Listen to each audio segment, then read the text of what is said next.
A lot of people that we help on this journey, they've usually lived life, and it's a realization that, okay, time is finite. And then I think that life quake aspect just zooms you out and say, what is this actually all about? And usually it isn't material stuff that people are concerned about. It's usually about what is the impact that I've made and who are the people that I've been around and connected with. It's that realization, I think, it gives people the courage to change. Welcome to Finding Your Groove. If you're living and working in a way that's in sync with who you are, or you want to be, then you're in the right place. Each episode, we swap stories with guests who have found out that the traditional path isn't set up for people like us. The podcast was created to help listeners like you feel less alone on this journey. Through stories and being in community with each other, we can avoid burnout and inspire each other to keep going. I'm Josh Green. And I'm Taylor Harrington. Our guest today is Dr. Carlos Saba, who co-founded the Happy Startup School, a community that embodies what it means to live a purpose-driven life while building a thriving business. Through transformative retreats and their annual Business Hippy Festival, Carlos and his co-founder Laurence, who comes up in the episode, empower people to break free from burnout and design lives that bring them joy. His approach is centered on balancing meaningful work with effortless impact, and his workshops and coaching are all about helping people build businesses that truly light them up.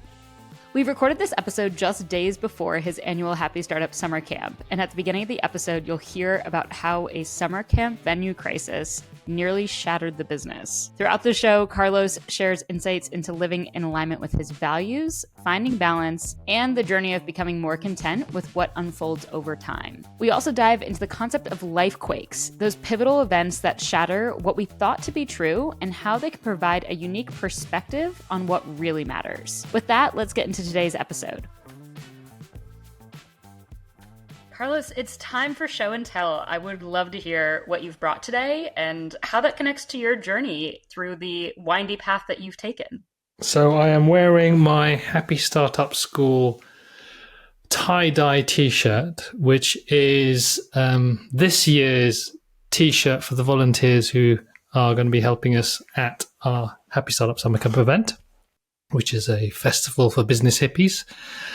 Why is it important to me? The Happy Startup Summer Camp is the reason, essentially one of the first things we did as the Happy Startup School. It marks the significant pivot in my, let's call it, professional career and stroke journey through life. And it has opened up doors to new ways of thinking about business and also just new ways of being for me. It's been a very interesting, serendipitous and delightful journey. I want to ask a serious question, but before I do, can you stand up so everyone can see the cool logo? Because we're definitely going to launch the video version of this too. Yes. That is like such pure tie-dye energy. Like the spiral in the center is the perfect tie-dye. I remember when I was younger and we would have like, like school days where we would go out for recess and there would be like, it was like special tie-dye day or whatever. And as kids, we would just screw up the tie-dyeing so bad. Like I would think it looked so good with my rubber bands and I'd go home and be like, Mom and Dad, like, I can't wait to wear this shirt. And then we'd reveal it and it was just absolute crap. So you've got the perfect tie-dye. It has been honed to just accentuate the branding. Amazing. I love that. So on a slightly more serious note, I can only imagine the power of an event, of gathering people, as something that does create serendipitous moments and openings. Maybe just like allow the listeners to land in a moment that touched you just from last year. And you can go further back, but if there was something that brings us into the essence of that gathering, what's one moment that really touched you? A moment that I remember quite vividly, and it is, I think it's 2016. So this would have been our third summer camp. And it was Sunday morning. So it starts on a Friday afternoon and it ends on a Sunday afternoon. By Sunday, most people are more or less broken through lack of sleep, probably partying sometimes a little bit too hard, There can be a bit of an emotional roller coaster. Probably been to a workshop that's just like split open their kind of perception of what they should be doing with their lives. So Sunday morning, people are a bit tired. And that morning, we had this lovely man called A.G. Han, who had actually filmed a documentary called Happy, where he traveled across the world trying to capture and understand what made people truly happy. He was doing, as well as giving a talk, he gave us a little workshop, and it was a deathbed meditation. And so he took us through this whole process of essentially thinking about what it would be like to pass away, but to pass away in the most beautiful way. And I remember the analogy he gave us when he was talking about his father's brush with cancer, where he was close to passing away. And he talked about death being this beautiful, placid lake. And one way to enter the lake is like a duck, quacking and flapping and just smacking into the water and then landing.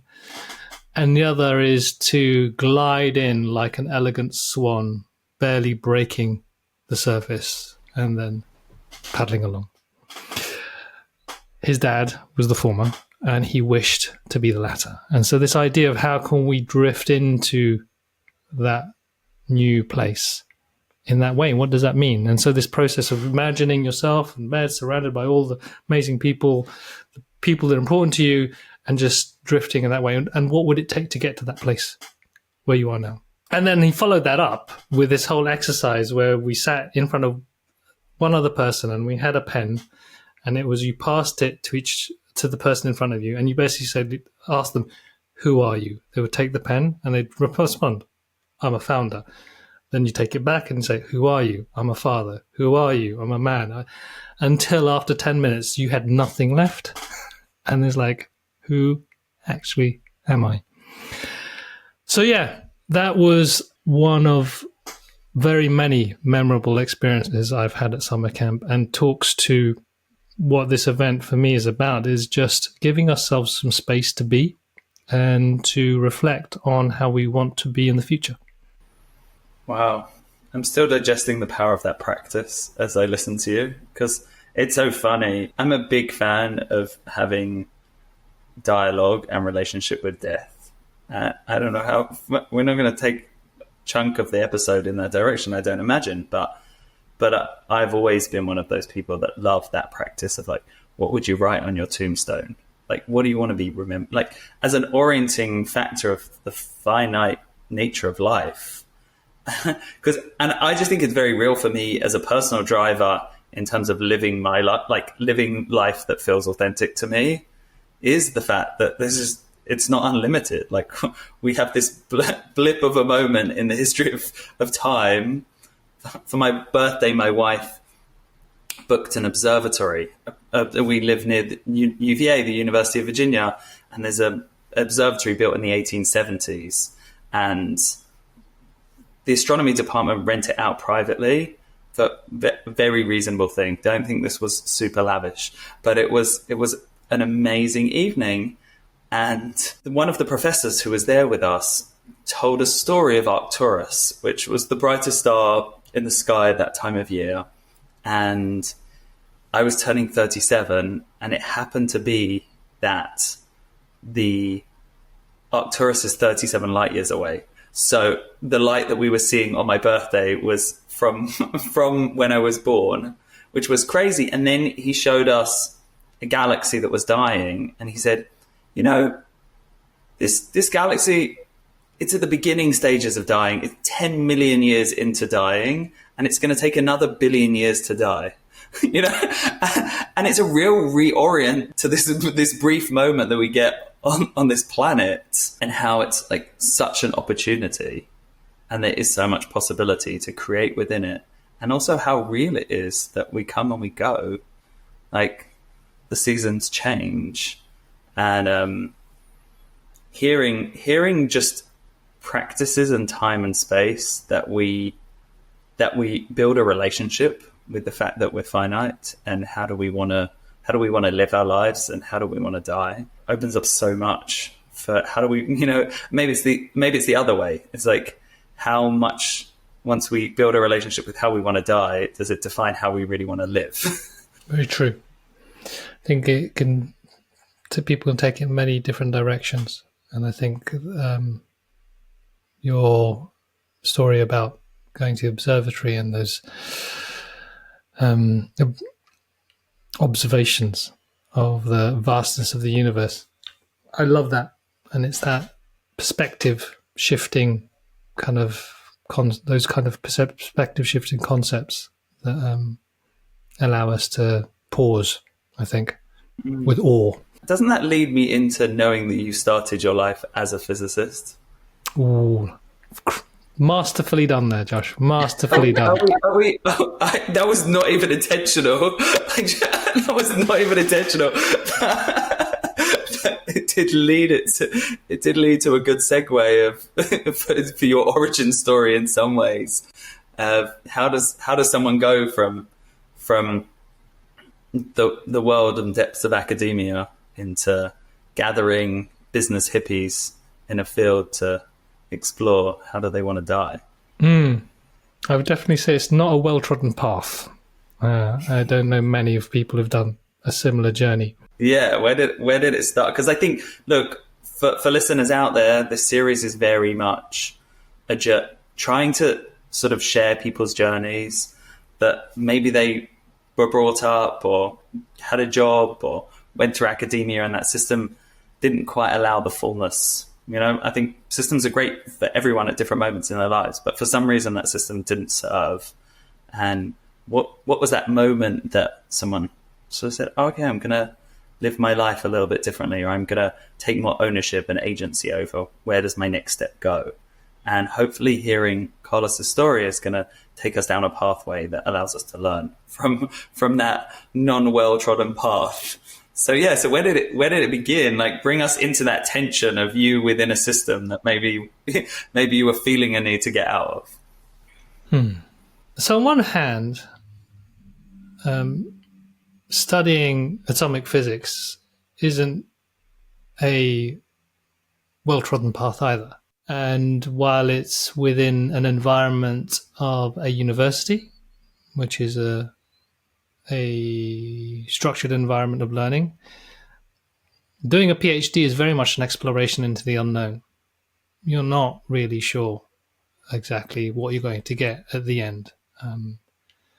There is a lot of, the whole purpose of doing a PhD is writing something that's never been written before. So I would say the need to learn and explore something yet unknown has always been there. And I relate very much. I love the idea of looking at the stars and just marveling at the massiveness of space, and also wondering how, where, what, why. Why is the big question. And I think why is the reason why I wanted to study physics, because I wanted to know, what is this all about and how does it all work? And I thought following science was the way to understand that. The shift came from, while I had a real strong need to understand and learn and also achieve. I think there was a part of this was an ego thing to get a PhD. I also had, and I realized and discovered, a strong need to connect and have a sense of life beyond the lab. And with that sort of growing awareness, I realized that I wasn't cut out to be a researcher. The lifestyle did not appeal to me, but I wasn't sure exactly what else I was going to do. And so the traditional path, a well-trodden path of a failed physicist is to go into the financial sector, because you have all of this mathematical knowledge that you can use to make lots of money. I also knew that was, while very attractive in terms of how lucrative that could be as a career, my soul would die very slowly inside, being in those kind of environments. I had an instinctive knowledge of myself.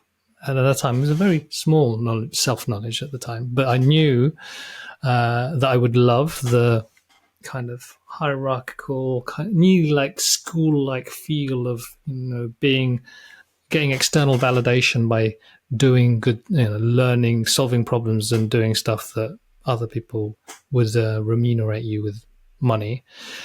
And there was something missing in there. There was something that didn't attract me. There's something that I was scared of as well from that environment. And so I didn't do that.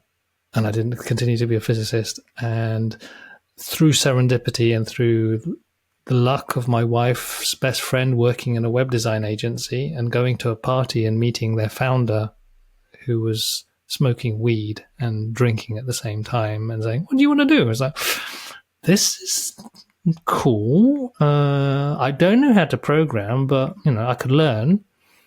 And so she said, "You want a job?" I had a job, and I started from there, learned and started a new path where I didn't know where I was going to go, but it met my need for learning, it met my need for problem solving, it met my need for exploring illegal drugs, and it met my need for connecting with cool people, having sort of a bit more of a life outside of the lab.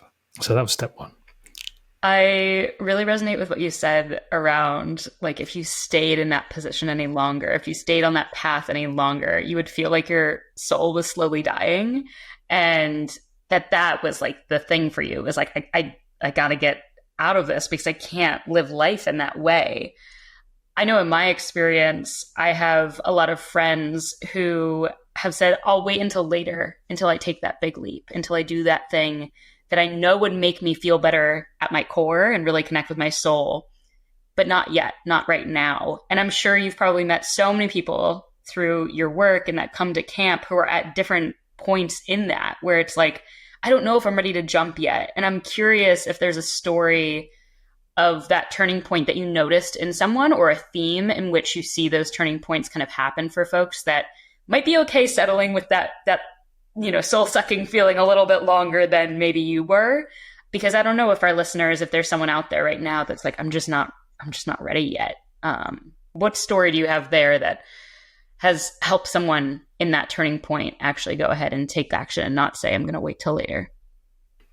Well, everyone's different, of course, but it's usually some kind of life quake, a redundancy, an illness, a relationship breakup, but something that shocks you out of your day-to-day and helps you realize that it's more painful staying where you are than the potential pain of risking to do something else. I feel a lot of people that we help on this journey, this transition to doing something a bit that feels more meaningful, purposeful, and effortless, they've usually lived life to certain, they've been 20 years in their career or running businesses. And it's a realization that, okay, time is finite. Talking back to what we were saying before, we only have a finite amount of time on this planet. And then I think that lifequake aspect just zooms you out and say, what is this actually all about? And then sort of connecting it back to that whole deathbed meditation thing. It's like, what is it I'm going to be left with at the end? And what do I need to be left with?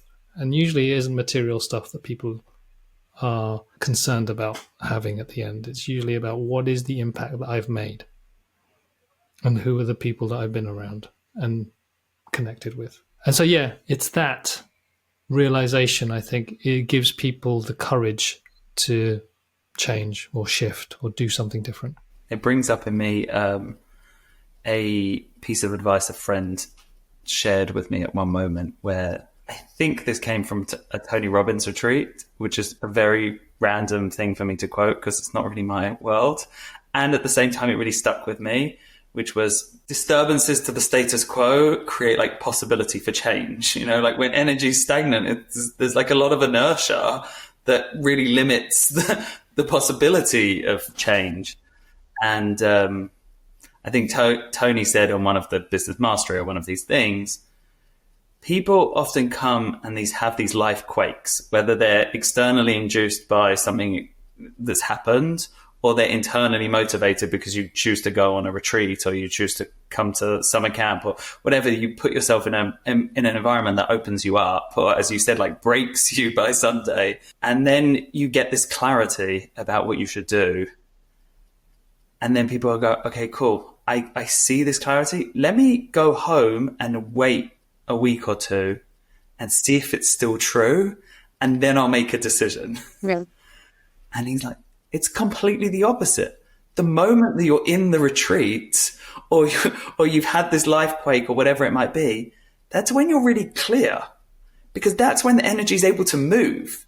So that's the moment to commit to the new reality and then come back and be like, okay, cool. How does everything reorganize around this clarity that I had? Because I know how many, in my 20s that I regularly went on meditation retreats multiple times a year. And then you'd have this insight and then you'd come back and then you wouldn't do anything about it because you just like, oh, I just went back to my job and my day-to-day lives. So there is something that I really deeply resonate of. Like, you need something to move the energy. Something has to be moving. Otherwise, good luck changing it. But like, how do you grab it while it's moved before the dust settles and that there isn't anywhere to go from there? I even noticed it in like small moments in my life. Like we're recording this a few days after I've gone on vacation for 6 days, and like coming back to my apartment, I've lived in this space now for 3 months.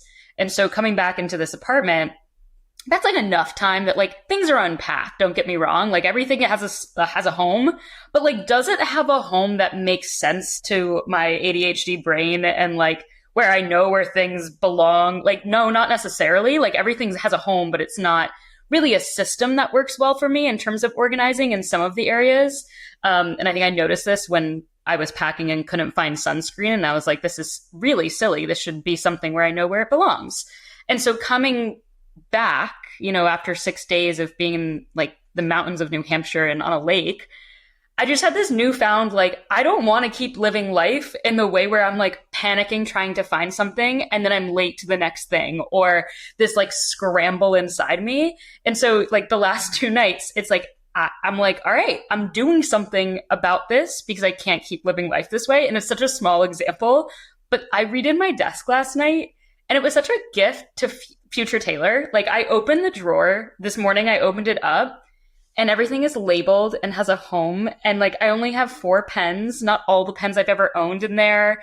And there's like a little bag with a zipper now for all my receipts. And I'm like, I'm taking care of future Taylor. And I needed the wake up of not being in this space to help me realize just how much that little shift could make a difference in that daily life. So I'm not upset at myself every time I can't find that stupid thing. So I'd never heard that phrase lifequake before. That's so good. Yeah, I've stolen it from somewhere. I can't remember who it was, so I can't attribute it. So apologies, whoever that belongs to. That's sort of the best thing, though, when someone else's language just becomes like your language and you just get to keep on spreading it. I think also people naturally, like I use this example with Josh a lot because I've never heard someone use the word nourish more than Josh Green. Like it is absurd how many times this word comes out of his mouth on a daily basis. And it also has like a whole different meaning to me than it did before we met. And like, what does a nourishing day, a nourishing week, a nourishing life look like? So it's cool to hear how people also take on a word and then really make it their own and adapt it into their own vocabulary. So thanks for sharing that one with me. Pass it on. It's really interesting to already hear this theme of learning emerge as like a central part of your journey, Carlos, because it's like, wow, like learning, exploring, learning into the unknown, PhD, and then taking a job as a web designer, being like, I have to learn how to program. Like, I don't know how to program right now. And seeing that's such a central, or at least observing so far, that's like such a central driver of the things that you've done in this conversation up until now. And there was another point of just like this, there was a small enough amount of self-knowledge to know what you needed next as you realized that the lab wasn't enough. I'm curious, what's been the emergence of a compass for you over that period? Learning might have been one of those things that drives you. I'm sort of always also curious to go back to why, because like there's like a strong theme of like asking why. For now, let's go with this direction of the compass. Like what have you got like learned along the way, and maybe in that early phase, what were the things that helped you guide those decisions? So one way that's helped me articulate that compass, because a lot of the time it has been unconscious in a sense. I've reacted to situations and just been guided by that situation. And a big part of my journey is practicing discernment, understanding like what is like a reaction from a place of fear and what is a reaction from a place of knowing. Mm. In terms of the compass, I've liked to use the language of needs.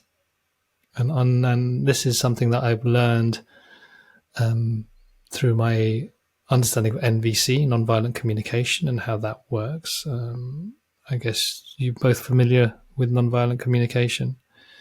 What I've taken from that is this idea of underlying needs that when met, we get pleasant feelings, we experience pleasant feelings, and when they are unmet, we experience unpleasant feelings. And so to a certain level, I've been guided by those feelings and the needs that I've identified. One was very strong. One was freedom, agency, autonomy. They're kind of mixed in together. Learning has always been a really big need for me. Connection, I've discovered more and more, is like this real need to be seen and heard and held.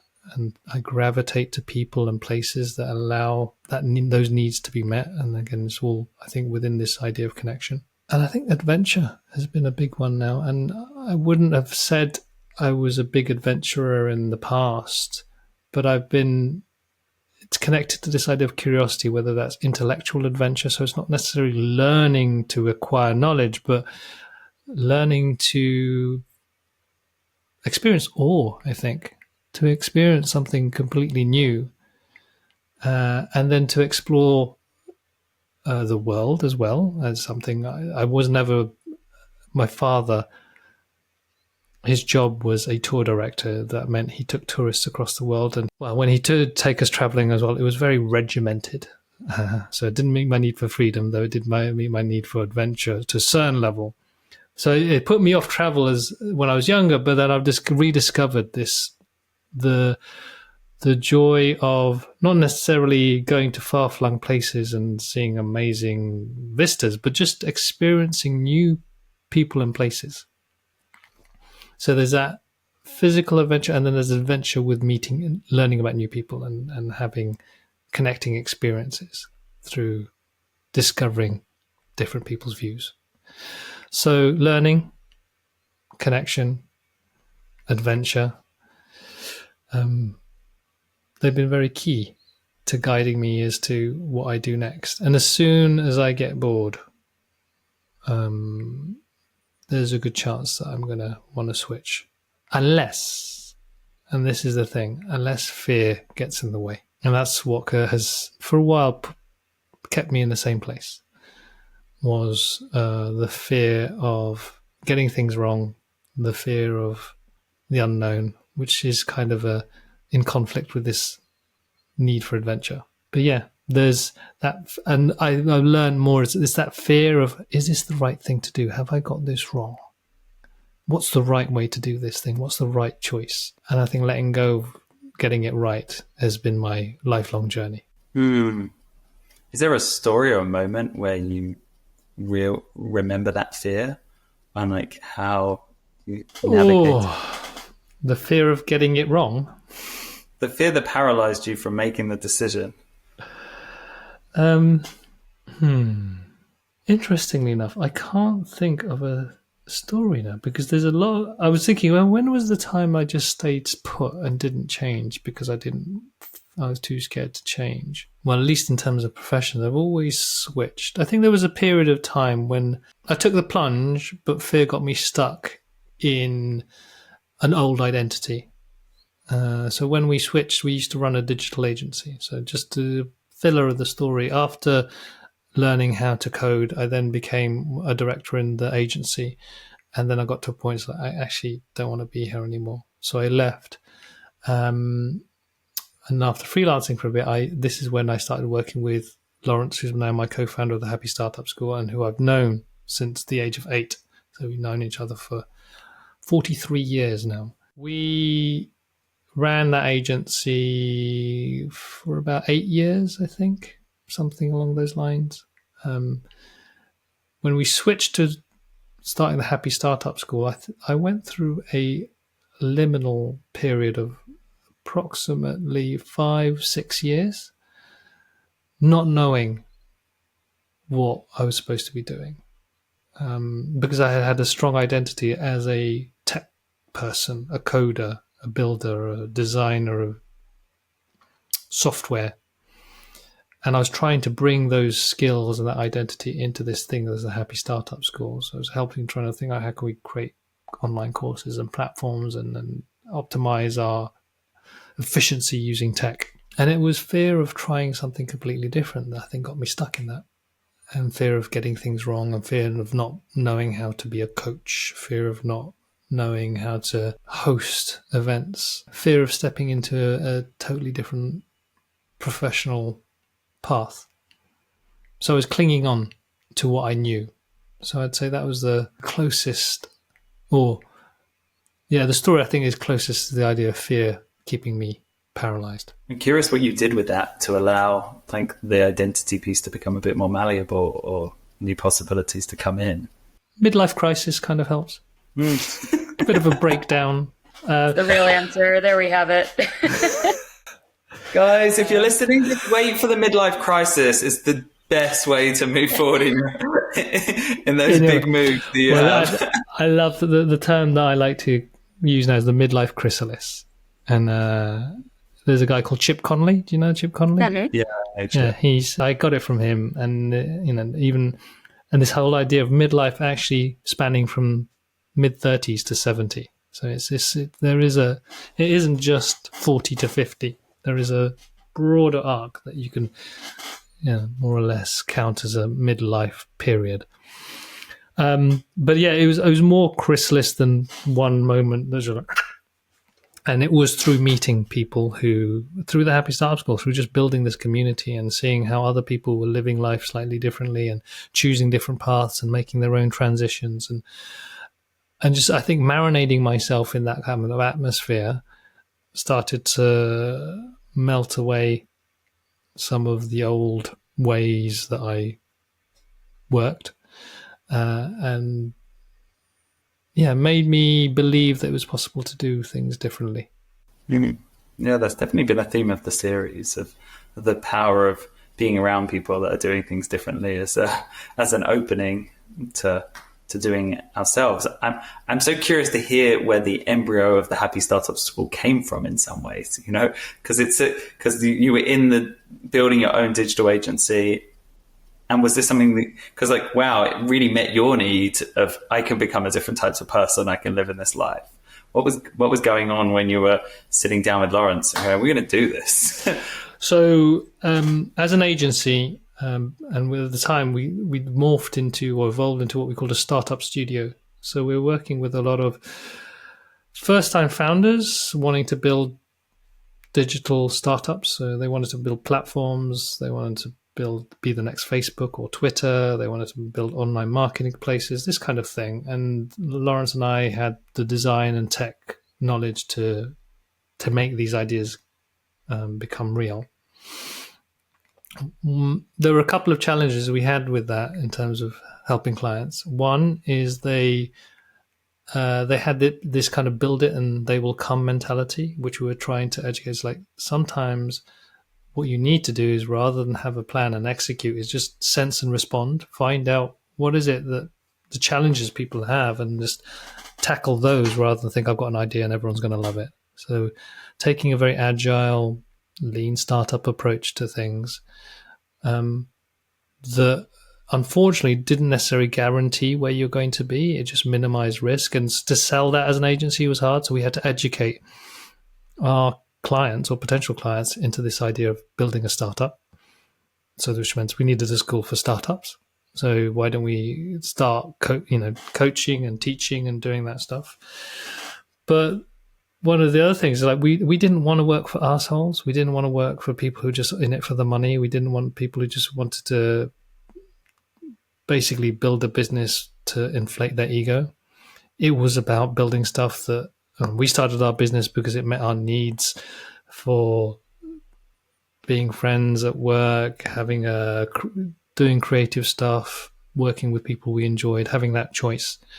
So happiness was the core of our business. And so we wanted to work with people who believed in the same thing. So if we're going to build a startup school, it's got to be a happy one. And there was an email, I think it was a Slack message I sent to Laurence one time where we were just throwing ideas about what was going to be. We're going to call it Spook School. Our agency was called Spook Studio, so we're going to call it Spook School. But that sounds like basically a university for spies. And then I said, one day I just sent him a message, should we call it the Happy Startup School? And he ran with it. And the next thing we did was he created a manifesto and we posted it online. And it was kind of the 6 things that we believe is important in terms of running a business. And so we thought, okay, we believe in this stuff, love what we do, live our values, follow our purpose, value our team, love our customers, have fun along the way. Does anyone else believe in that? And we put this like little widget that we built where you could sign up either via Twitter, Facebook, or email. And if you did the social thing, you had little faces. We had about 3,000 people sign up in the first 3 to 6 months. And it's like, okay, there's something here. Wow, that makes me want to actually sit down and write the manifesto that we've been talking about forever, Josh. We don't have like a public manifesto. We have one in Notion that's like been workshopped, and we just sort of hit pause on it. But now I want to put it out there in the world as like a shout from the rooftops. This is what we care about. It's interesting. I loved hearing those different parts of your life, like the parts of your compass. And I'm curious, you had freedom, adventure, connection, and then what was it? Learning. Yes. I'm curious, like, which of those right now, if any of them, are you hoping to just dial up or dial down? Like, are you in a moment right now where you're like, oh, I want to like dial up what freedom means to me, and these are the ways I want that to show up in the next few months or something? Short answer, no. Long answer, let me think. So let's take freedom. I feel pretty free at the moment. I feel free enough. I have 2 kids, I have a wife, I have a house. I'm not going to be a digital nomad anytime soon. While at the same time, I can work from anywhere I want. My kids are getting older, so they don't need me as much. So I have enough freedom. Adventure. I'm not traveling as much as I used to, but we run our retreats once a year in the French Alps. We have summer camp coming next week, which is out in nature. We've been asked to come and do a retreat in Costa Rica. We'll see if that works. But that need for adventure, it's enough at the moment. That's met. Connection. I have an amazing community around me, online as well as here in Brighton in the UK. I have family that are coming down on Sunday because it's my birthday, and I'll be seeing them. Oh my goodness! Happy almost birthday! Thank you very much. And so my need for connection is well met. I would say there's something around here about learning, and learning not in the sense of accumulating more knowledge, but I think synthesizing a bit more of what I've got so far and seeing what comes out of that. And I have an urge to write a book as a process of consolidating as opposed to lead magnet. So it's I'm blogging more these days, or I'm trying to write more out loud, think out loud, write more in public as a way for me to test my ideas, try and articulate myself in different ways, to make sense of all the things I've experienced and learned up to now. And then maybe that leads on to further learning. But there's something around that if I was going to dial something up, it would be that. Josh and I talk a lot about like journey versus destination. And I think it's cool to put a book in that same frame of, okay, is the book really the destination, or is writing a book really about the journey of going through that full process? And like, yeah, it's cool to be able to hold up a book afterwards and be like, wow, I made this. And it was an accumulation of so many conversations and so many people and so many hours of thinking. And, you know, like there's so much that goes into a book. And I know even with Groovers, we've seen them inside of Grooves, like go from a book being half baked or an idea, or it's like in Notion somewhere or a document, to the, like, I have several that are on the bookshelves behind me that I've seen them then ship into the world. And like to be able to hold that and know how much love and care that goes into that journey is just really special. Yeah, that's cool to hear that that's on your mind. It's interesting. I don't know if this theme of dying is like a strong theme of this episode, but I feel like this is where my mind is again. I think what's so beautiful about hearing your reflections on these different parts of your compass is, a friend once said to me, they were having a conversation with their grandfather who was in his late 90s, and she was saying, "Grandfather, like, what do you want your last day of life to be like?" And he said, "I want it to be just like today." Like he got to the point, and it's really nice to hear that there's this like balance in your life where it's like, oh, this is a real reflection of just, I want this to unfold. There's more that's going to come from it, but actually the unfolding of it as a journey, because I'm living the life that I want to live. And it's really beautiful to hear. That in a non-linear path, that it can find a cadence of movement through the world. Actually, this nourishes me. Going back to the needs, like these needs are being met, and I guess I'm curious what happens when the journey's hard. You know, like what happens when it's not flowing, or like needs aren't being met, or there are unpleasant feelings. Because, you know, it's like, I love this post that I keep seeing in different iterations on social media of just like, you just see like the stars or the magic of people's lives on social. And there's just like, there's all the stuff that goes on behind the scenes of the ups and downs of reality, that there are tough days or tough weeks or tough months or tough years. What are some of the things that you lean on? Or is there a story that sort of brings us into when things have been a little bit more difficult, and what supported you or helped you through getting back to the compass? So I can talk to this in two ways. I can talk about a specific story, and I can talk about how I approach life. I'd love to hear a story.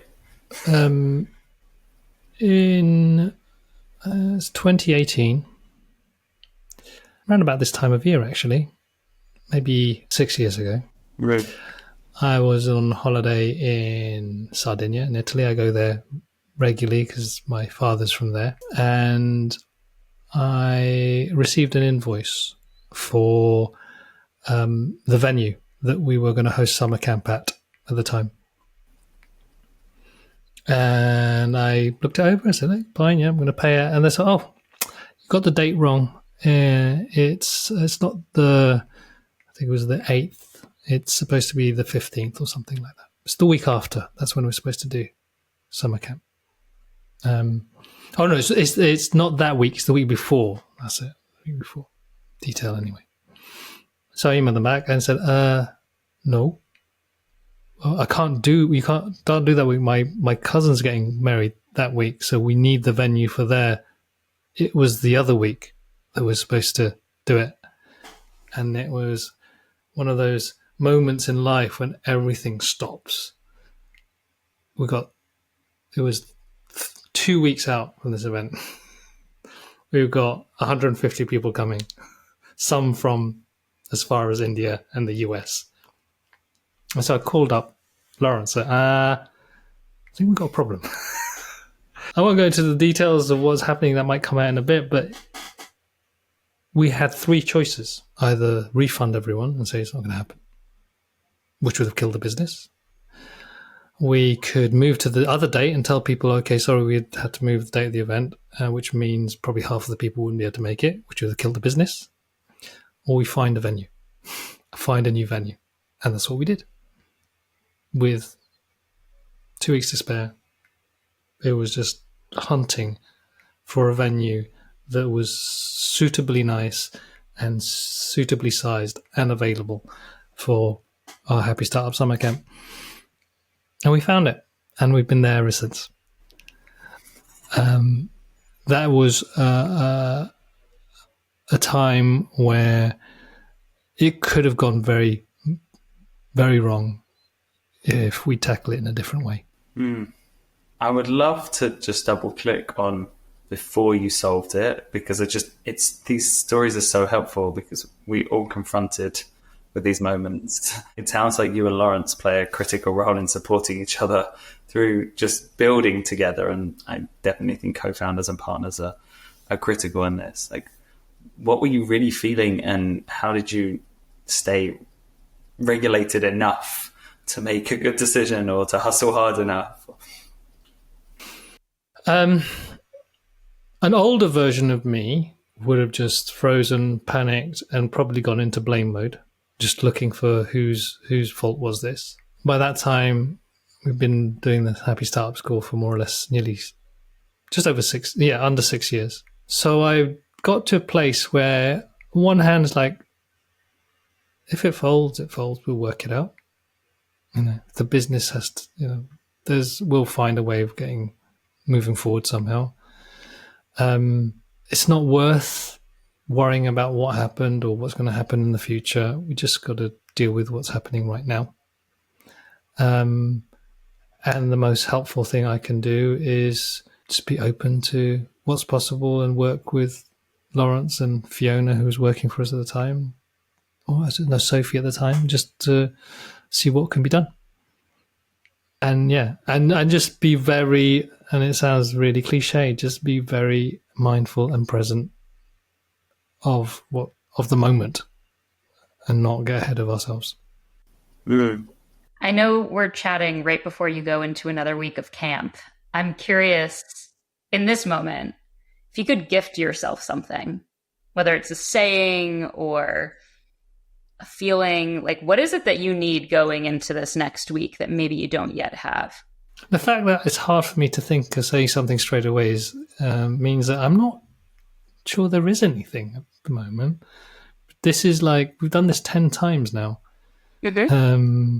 Things are bound to go wrong. We've had things, in the past week or so, and we've had the speaker pull out, and we've had to move around schedules, and we've had to reprint flyers, and we've had to deal with people not being able to make it. And so I don't know, I'm less scared of things going wrong, to be honest.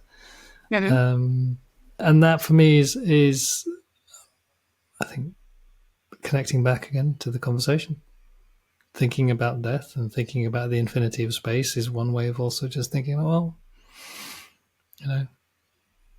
it's hard, it's going to be painful if something happens, but we can deal with it, and in the scheme of things, it's just a blip.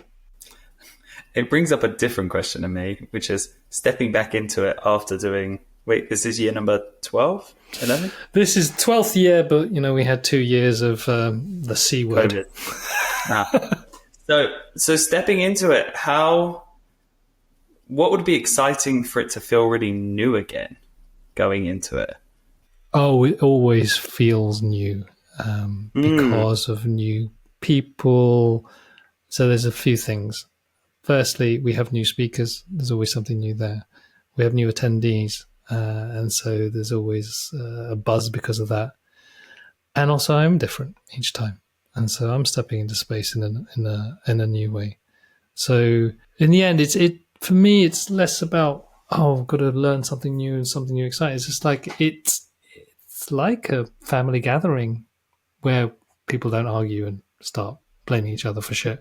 But it's like, these are, hey, it's a reunion a lot of the time, because there are people who kind of come to summer camp who've been to nearly every single one.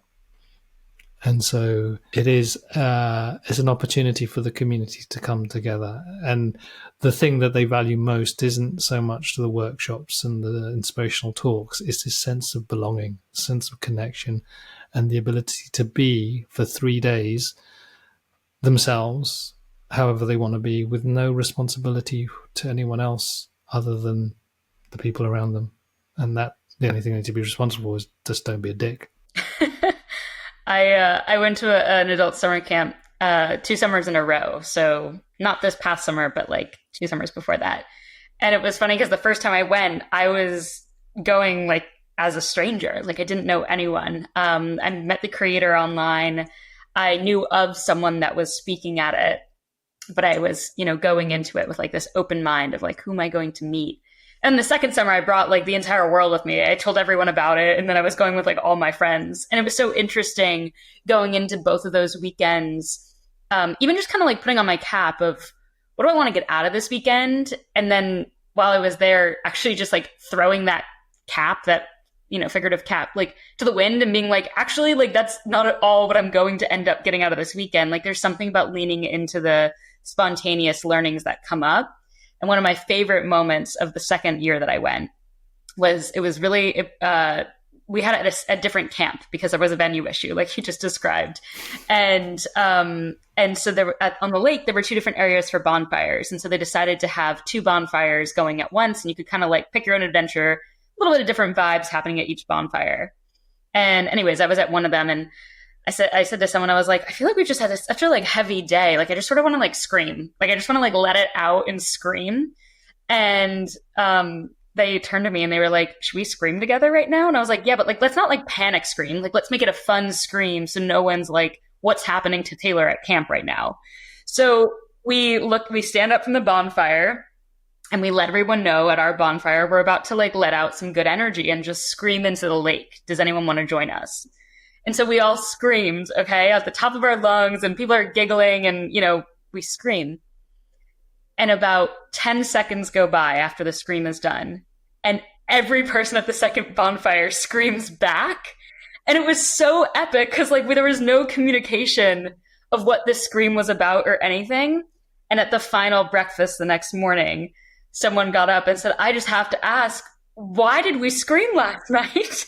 And it was just like those fun moments of camp where I just really need to I think that scream for me just meant like I have to let go of like all these things that I'm holding and trying to calculate. And I just need to let it go, and to do that in community with others, and others lean into it without even knowing what my scream meant to me was just really beautiful. So I am jealous and I have FOMO of what this next week could be for you, because I love the space and the container of camp. There's so much play that comes into that. So, this has been so cool to chat with you in this moment.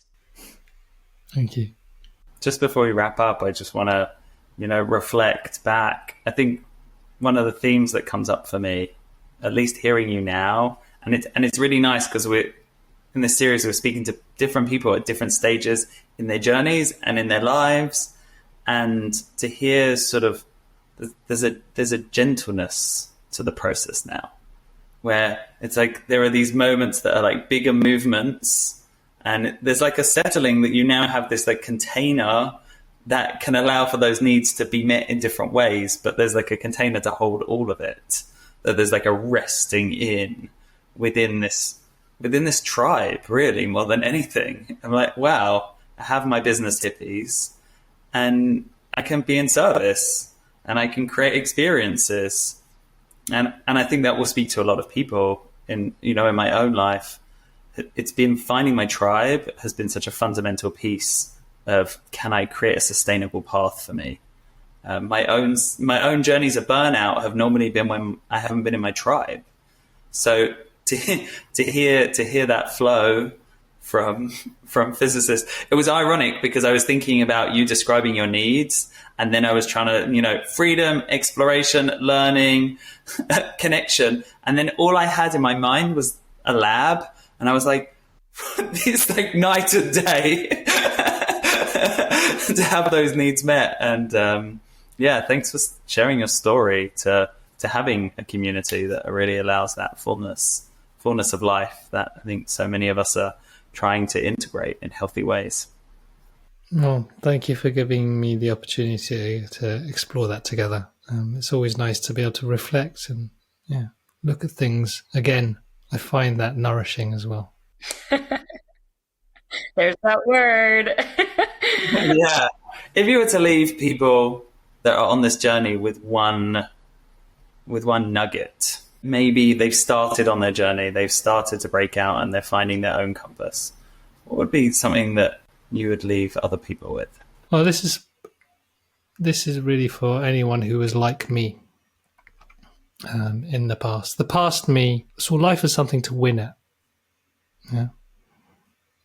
At the end, there was a prize to be given for the person with the best life. I had that perception without really knowing what the criteria were for winning. And so I guessed and I assumed based on what other people were doing around me and maybe some unconscious beliefs that I soaked in. And so if you're that kind of person who is like eager to get to the end and yay, and if you could think of it more as an adventure where you never know where you're going to end up, where that wrong left turn might lead you to one of the best moments in your life, and where that crucial right turn might actually be quite painful. But in the end, there's nowhere you need to get to. It's a series of experiences that hopefully you will focus your attention on each moment of the day and grow, I think is the word, but assimilate, learn from, to inform you how to deal with the next moment. And so it doesn't mean you can't have plans and you can't have ambitions, but they are your plans, your ambitions. No one else is going to tell you they're the great ones or the bad ones.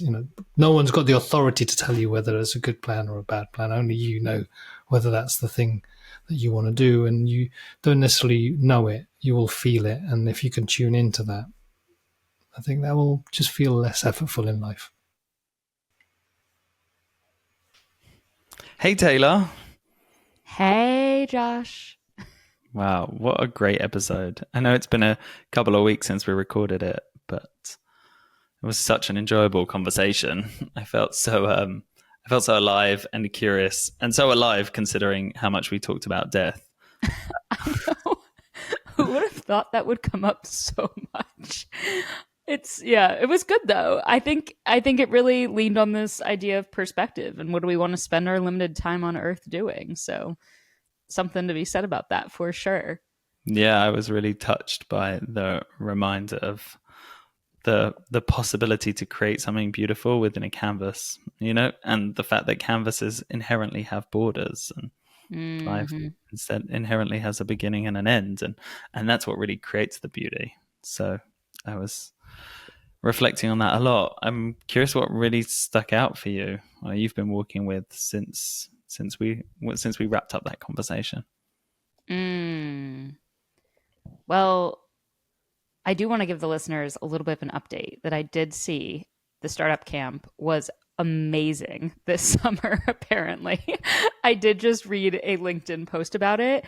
And I will say the thing that is feeling strongest from the episode is my FOMO of how epic that weekend started and must have ended. So that's one thing just rolling around in my brain.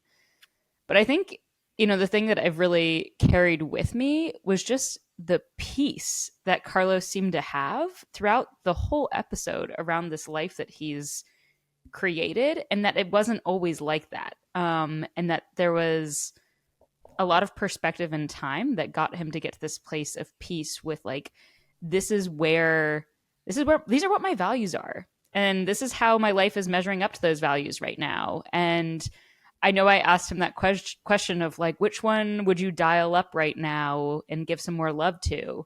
And when he went through each of them, he didn't really have a strong answer. He was like, I'm just really at peace. And there was like this feeling of content that I just really admired. And I thought that was really cool. So it's been something that I've been thinking about because I definitely approach life with a little bit more chaos than that. It's interesting. I really resonate with that, and I've also been working with the same theme. Are you serious? Yeah, I think watching the emergence of a compass that feels clear, and also just a lightness and playfulness of trusting the next experience, like going to a party and meeting someone and suddenly becoming a software developer. That there's just this internal intuition and trust that is complemented by sort of like that muscle being built by this taking steps out and figuring out what is this life all about for me. Yeah, he had this like slowness to the way that he approached life that I just feel like was woven into so many of the stories he shared. And I just really admired it and also was like, wow, I feel like I have a very different energy the way I approach life. So I guess it's something that I'm just thinking about. Like, I feel like I'm like, go, go, go all the time, like boom, boom, boom. And he approaches experiments with more of a like slowness, even though he's still experimenting. I feel like I'm not coming up with the right words for it right now, but that is like it was like a pace thing that I thought was very interesting. I'm curious of how much different phases in our life play a role in that also. Just in my own experience,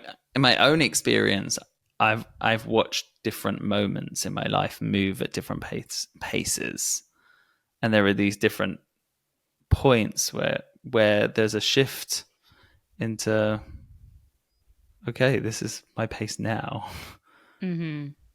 And I'm curious if you feel like that's always going to be the way for you, or maybe that's not the question. Maybe it's that when you think about it and you're like, wow, you used the word chaos, not me. Whether there's a desire for something different. Yeah, I guess I've always had a really hard time resting. And I think the definition of like what is rest, I think in theory it's like this slow down. I'm sitting down and like watching TV or reading a book or like not filling up my calendar, like this like certain version of like this is what rest is. And I think it's a good question because it really makes me think about, I think that's what I'm playing with right now is what is my definition of rest. And it doesn't need to be that slowness, but instead can be like a little bit more of a medium speed where I'm taking care of myself and doing it in a way that feels really good. I think my therapist likes talking about what does active rest look like. And there's something about that I think is ongoing, but maybe that's why it stuck out to me so much, is it's something that's kind of rolling around in my brain. And I also don't think this month, since having a couple of conversations that made me think of it, I haven't given it the proper time in my journal. So that's why it's probably also coming up now. I hear that. It's cool to hear what processing looks like for you also. That not giving it time to journal means that like, wow, was there really space to process this? Yeah. I'm curious if there's anything else that came up for you on this. I really was touched by the grace of sharing. It really shows that when you move to an orientation of allowing life to emerge and you do the work to sort of be intentional about the container, that it is possible. Really. You know what? I think that is reminding me of like what that moment was when I was like, wow, Carlos and I are different. It's when he said that example of like startup school, like we have our summer camp coming up and I'm just like at peace with it. Like something might happen this weekend and it's okay. It's happened before. Shit hit the fan and like, here we go. And I was like, whoa, I am not at that level yet. And I think having done it for I think it was his 10th year now, there's got to be just such an incredible rhythm that you get used to saying, like, okay, everything will be okay. We'll figure it out, even if it's not. So when you put me next to him in that situation, I don't feel like I'm in the season of life of peace like he is, that's for sure. But I thought it was really freaking cool that he is. It makes me think of our first episode with Tina and this concept of enough. Because you often see people, they build something, they launch a business, they build a program, and then they're like, okay, so what's next? How can we go bigger? Where does this expand to? How do we do more? Whereas actually sometimes there's enough.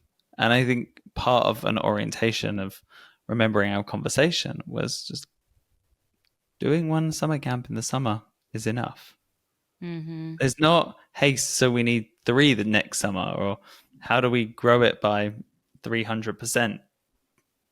Actually, we've done this for 10 years and it's really good. It's just, it works. Mm-hmm. And I feel like I'm grateful reflecting on that now, because sometimes things are just enough, and that is their magic. They're not chasing for the next thing. Wow, that felt like a moment. I love that. Yeah. I also am loving, now that we're a few episodes into this podcast, that we're able to kind of pull these threads together. For anyone listening, when Josh and I started dreaming up this podcast, I said, like, could you imagine? I mean, thinking of even Carlos, like his summer camp weekend, I was like, could you imagine if all of these humans that we interviewed could all be in the same room one day? Like, it would be so epic, the stories and the tip swapping and the practices that people would share. And I feel like now that we're a few episodes in, that reality of like the types of people that have been on the show, it would be cool in theory to have them all in one space one day. But I think that it's cool for listeners to feel like they're pulling those threads together, even if they aren't in the same room, from episode to episode. So I'm excited that we're at a point where I'm feeling like it's happening. Yeah, I'm really curious to be able to reflect back on the season and be like, wow, these were the themes. These were the big learnings that emerged from these lives, and many people spoke about A, B, and C. So you can find Carlos at thehappystartupschool.com. What a great URL. Super easy. All of these things will be in the show notes, but I feel like sometimes it's nice to hear it out loud too. And also, he has a program that's actually launching probably right around when this episode comes out. It's called Vision. I think it's called Vision 2020, but you can find out more at vision.happystartups.co. And then happystartupsummer.camp if you want to go next summer. Sounds like a great time to me. And he also runs another retreat that's in the Alps. So we'll put that in the chat, or I said in the chat, in the show notes as well. And of course, how to find him on LinkedIn. He has a fabulous banner on LinkedIn that meshes very nicely with his profile picture. So if you're wondering what that looks like, please go ahead and find him there. How about us? Thanks, Where can Taylor. they find us? Well, maybe you can find us at Happy Startup Summer Camp next summer. If you want to find us sooner than that, today, tomorrow, you should definitely follow along on LinkedIn, because these are the themes that we're talking about there, and want to deliver useful insight experiences to help you navigate these unknown emergent paths. So find us on LinkedIn, follow us on our newsletter, or find us in the Groove.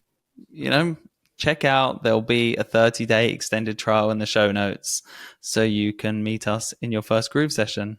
If you're navigating any of these moments in life, if you've just taken the first step on the journey and you're trying to think about, what does community look like for me, and how do I work from home and get the structure I need, check us out. Our digital co-working community that both me and Tate are in every day. Also, I'm going to add this to the end here. If anyone is having fun listening to these episodes, has ideas, has questions for us, just send us an email at hello@groove.oo. We totally did not discuss that as an option, but I would love to hear from some listeners. Maybe we'll have like a podcast dedicated email at some point. But in the meantime, that sounds like a good place to send us. And can't wait for the next episode. Thanks for listening.